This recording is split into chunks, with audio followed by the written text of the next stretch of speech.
ergaantiya ijoollee teenya ta Yamanii fi Sucuudii jiraniif. Assalaamu alaykum wa rahmatullaahi wa barakaatuh.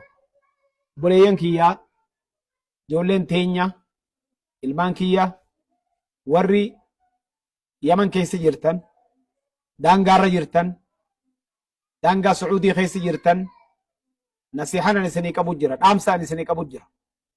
Warra Yamaniif dhaamsa dhaameetiin ture ganama. Afaan isaanii afaan isaan beekan afaan Arabaatiin. Isin ammoo warri afaan keenya dubbattan ijoolleen teenya ta Oromoo ilmi namaa hogga karaa kana deemu qabxii duraarratti sadarkaa duraarratti waa hunda dura kaayoo qabaatu qaba waan deemuuf hadaf waan jedhamu. Yoo hadafni kun hin jiraanne waanuma biyyarraa deemtuuf hin qabdu. Waan deemtee naannoyitee xaartuuf hin qabdu. Hadafa kana lafa kaayadhu. Amata hanganaaf hin deema. Amata duraa waan akkana dalaguun qaba. Kalamadaa waan akkanaatiin dalaga. Sadaffaa waan akkanaatiin dalaga lafa kaayadhu takka. Qabxiin lammadaa nama hunda tola ooli. Hanga deemtu kana. Garaan hammaatiin, afaanin hammaatiin, namaa hojii jireenya keen hammaatiin, haalaa fi amala kee tolfadhu. Namni namaa wajjin jiraatu ka kophaa imaltuu bahee jiraatu haalaa fi amala toluu qaba. Lama. Sadaffaan atiin kuni ni deebita biyya tana keessummaaf keessa teessa malee duniyaan hundinuu keessummaa isoo taatu ammoo namni mana fi irraa bahee bakka takka deeme ani imala irraan jiraa irraanfatuun qabu hin irraanfatin. Maaliin hin deebi'aa biyya tanarraa qaaceellotti sammuu keessa qabadhu.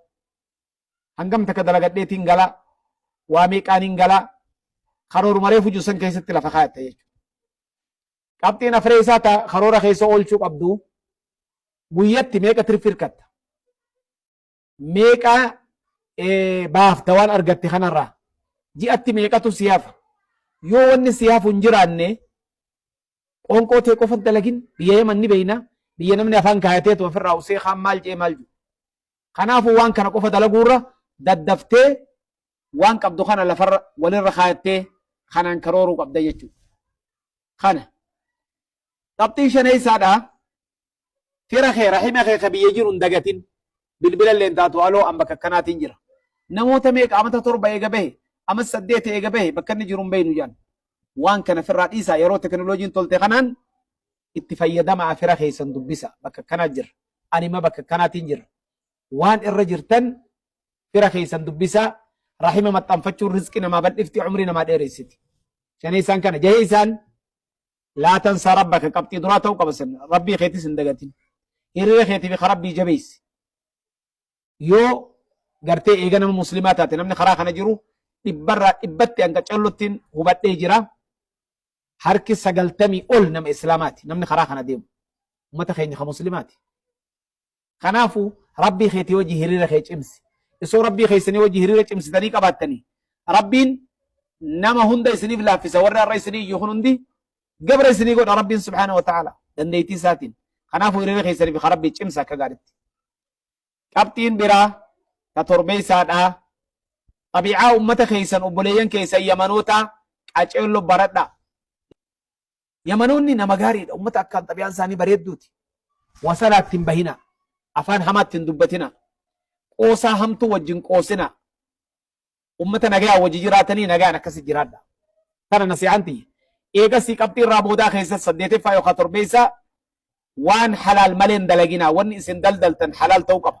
Warri isii waan haraamiin achi yaatan lubbuu teessan hin galafatina. Suudi Arabiyaa waan ummata goote agartanii jirtan. Kanaafuu wanni isin daldaltan, wanni isin gurgurattan, wanni isin dabarsitan jimaallee numaa miti. Laakiin waan adda addaa muka fokkotaa baala sammuu namaa haduuchu waan adda addaa namni illee yoo isinii kenne jalaa dida. Kanaan isinif fayyadamanii lubbuu teessan akka gaaga'amarran geessini. Suudii keessatti kana hamaan.